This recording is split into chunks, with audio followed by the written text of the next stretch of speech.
नीतीश कुमार राज्यपाल के भाषण पर जो है वोट ऑफ थैंक्स यानी कि धन्यवाद प्रस्तावन जो है देखिए नीतीश कुमार पढ़ रहे हैं और ऐसे में नीतीश तेजस्वी को भी ढूंढ रहे हैं। क्या कुछ कह रहे हैं नीतीश? ढूंढेंगे क्योंकि तेजस्वी नहीं है। बड़ा बयान दिया है नीतीश कुमार ने। आज का दिन महत्वपूर्ण है क्योंकि बात विवाद होने के चांसेस हैं। ऐसे में चाचा ने अपने भतीजे को ढूंढ रहे हैं। क्या कुछ कह रहे हैं नीतीश कुमार? बातों को अध्यक्ष महोदय, मैं सबसे पहले नवगठित विधानसभा के पहले सत्र में चुनाव जीतकर आए सभी माननीय सदस्यों का हार्दिक अभिनंदन करता हूं और उन्हें बधाई देता हूं। बिहार विधान मंडल के दोनों सदनों के संयुक्त अधिवेशन में माननीय राज्यपाल महोदय का अभिभाषण हुआ है। मैं बिहार विधानसभा के उन सभी माननीय सदस्यों को धन्यवाद देता हूं जिन्होंने माननीय राज्यपाल के अभिभाषण में भाग लिया। माननीय राज्यपाल महोदय ने अपने अभिभाषण में सरकार की उपलब्धियों एवं प्राथमिकताओं को विस्तार से बताया है और इसके लिए मैं माननीय राज्यपाल के प्रति आभार व्यक्त करना चाहता हूं और मैं सदन के समक्ष अपनी कुछ बातें रखना चाहता हूं।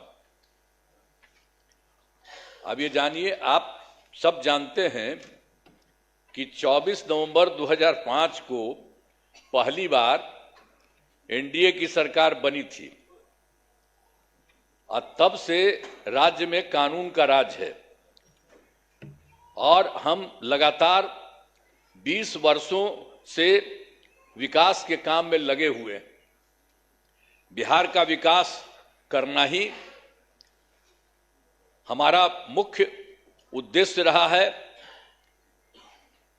हम दिन रात बिहार को आगे बढ़ाने के लिए भी सोचते हैं और इसी प्रकार काम करते रहते हैं। मैं बिहार की जनता का आभार व्यक्त करता हूं कि उन्होंने इस बार के विधान सभा चुनाव में बढ़ चढ़कर हिस्सा लिया है। शुरू से ही बिहार के विकास का काम हो रहा है। अब किसी प्रकार के डर एवं भय का वातावरण नहीं है। राज्य में प्रेम, भाईचारा एवं शांति का माहौल है। पहले कितना हिंदू मुस्लिम झगड़ा होता था, इसलिए वर्ष 2006 से ही कब्रिस्तानों की घेराबंदी शुरू की गई है। अब बड़े पैमाने पर कब्रिस्तानों की घेराबंदी की जा चुकी है। अब कोई झगड़ा झंझट नहीं होता है और वर्ष 2016 में 60 वर्ष से पुराने हिंदू मंदिरों की घेराबंदी की गई है और जिससे चोरी आदि की घटनाएं नहीं होती हैं। यह सब काम करवाया गया है जो भी था शुरू से ही। और सर्वप्रथम शिक्षा एवं स्वास्थ्य के क्षेत्र में विशेष ध्यान दिया गया है। हम लोगों ने बड़ी संख्या में नए स्कूल खोले और नियोजित शिक्षकों की बहाली की। लड़के लड़कियों के लिए पोशाक एवं साइकिल योजना चलाई।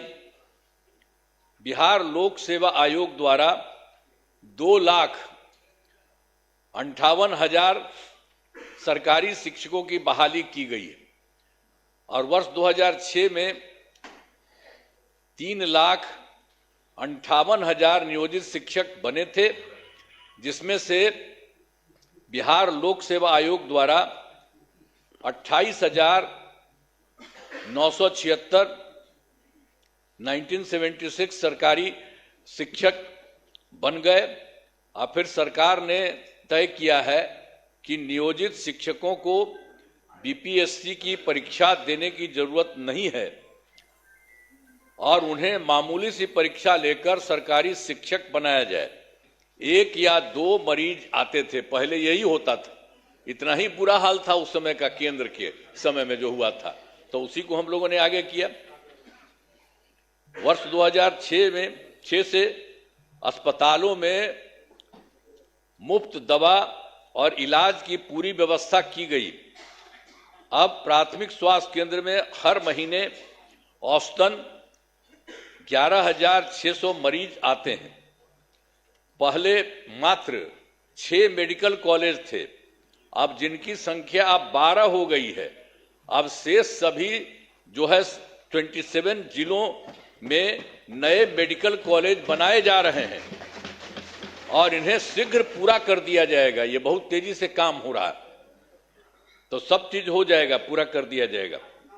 अब पटना मेडिकल कॉलेज एवं अस्पताल को, अब जो हम लोगों ने पहले था उसके लिए कितना अच्छा सब काम किया, तो जो पहले वाला पटना मेडिकल कॉलेज अस्पताल था उसका हम कितना जा करके देखते हैं, कितना घर बनवाया गया है।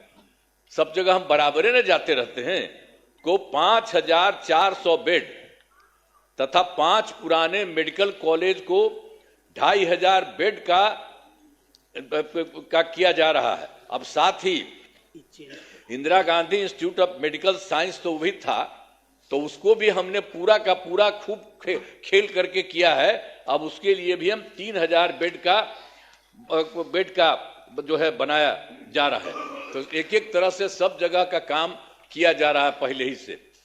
और राज्य में सड़कों, पुल पुलियों या निर्माण कराया गया है। राज्य के सुदूर क्षेत्रों में 6 घंटे में पटना पहुंचने के लक्ष्य को वर्ष 2016 में पूरा कर लिया गया। जो हम लोग किए थे सड़क और पुल पुलिया, वो सब बनवाए थे, तो उसी में था जो दूर से पटना आने में हुआ था 6 घंटे में पटना पहुंचने के लक्ष्य को वर्ष 2016 में पूरा कर लिया गया। अब जो है राज्य में बड़ी संख्या में सड़कों और पुल पुलियों, रेल ओवरब्रिज, बाईपास एवं एलिवेटेड रोड का निर्माण किया गया है, जिससे लगभग 5 घंटे में सबसे दूर वाले क्षेत्र से पटना पहुंचना संभव हो गया है। ये सब काम हो रहा है। इसे और बेहतर करने का प्रयास जारी है। इसके लिए 5 नए एक्सप्रेस वे सड़कों का निर्माण एवं प्रखंड मुख्यालयों को जोड़ने वाली सड़कों का 2 लेन चौड़ीकरण किया जाएगा। और उसके बाद वर्ष 2008 में कृषि रोड मैप बनाकर काम किया गया है। उसी समय शुरू हम लोगों ने काफी किया और आगे भी काफी चला है, जिससे कृषि के क्षेत्र में बहुत अच्छी प्रगति हुई है। अनाज, फल, सब्जी, दूध, अंडा, मांस और मछली उत्पादन काफी बढ़ गया है। अब मछली का उत्पादन 2.5 गुना से अधिक हो गया है और इससे मछली के उत्पादन में बिहार आत्मनिर्भर हो गया है और साथ ही किसानों की आय बढ़ी है। वर्तमान में चौथे कृषि रोड मैप जो हुआ वर्ष 24 से 2025, उसी को हम लोग करवा दिए। जो शुरू हुआ था 18 में, तो 12 तो शुरू था और उसके बाद फिर उसके बाद और बढ़ाए 5, और एक बार और 5 से ज्यादा बढ़ा और उसके बाद फिर बढ़ा दिए। तो इतना ज्यादा काम हो रहा है, इसलिए आप लोगों को सब चीज हम बता दे रहे हैं कि काफी काम हुआ है। तो हर तरह से सब जगह से हो रहा है पूरे तौर पर। अब जो कुछ भी हो रहा है इसके लिए हम लोग पूरा का पूरा काम हो रहा है। अब वर्तमान में चौथे कृषि रोड मैप वर्ष 2024 से 2019 जो हमने बता दिया उसका किए हैं के तहत योजनाओं पर तेजी से काम हो रहा है।